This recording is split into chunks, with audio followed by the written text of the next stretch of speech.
Serve the Lord, serve!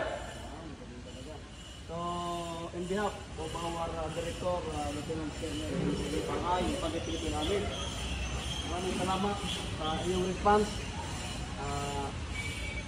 At natapos natin ang ating task, which is the clean up drive dito sa Andres Bonifacio Elementary School in connection sa Brigada Eskwela, kasi nalalapit na yung pasukan. So kailangan na maging maayos, malinis ang school. So nag-request sila sa atin, kaya pumunta tayo dito at talagang very good kayo kasi yung oras nyo ay binigay para dito, para ma-accomplish natin yung ating mission. So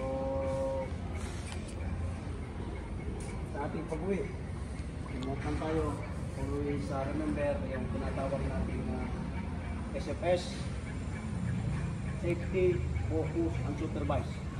Katulad ng ginawa natin kanina, always consider the safety ng bawat isa sa atin.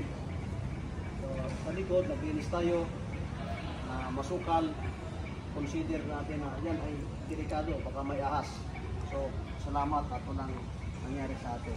Consider your safety, sarili mo, consider ang safety ng bawat isa. Okay? Focus, bawat ginagawa natin. Kung ano ginagawa natin, doon ka lang nakapokus. Kasi pag nawala ka sa focus, baka yung dinadaanan mo na ay yung pala may butas na. Kasi nawala ka sa focus.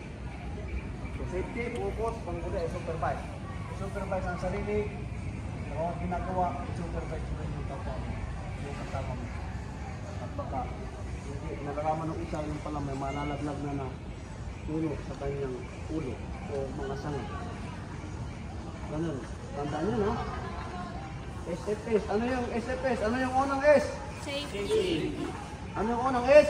Safety. Ano yung F? Focus. Pangatlo? Supervise. Ganon din sa ating pag-uwi. Uwi na tayo.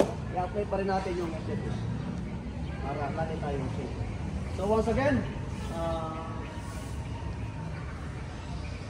Madam, dito kayo, dito kayo. Ayan. So sa ating mga coordinator, si Ma'am Jarmin at saka si Ma'am Dean. Ayan. So talagang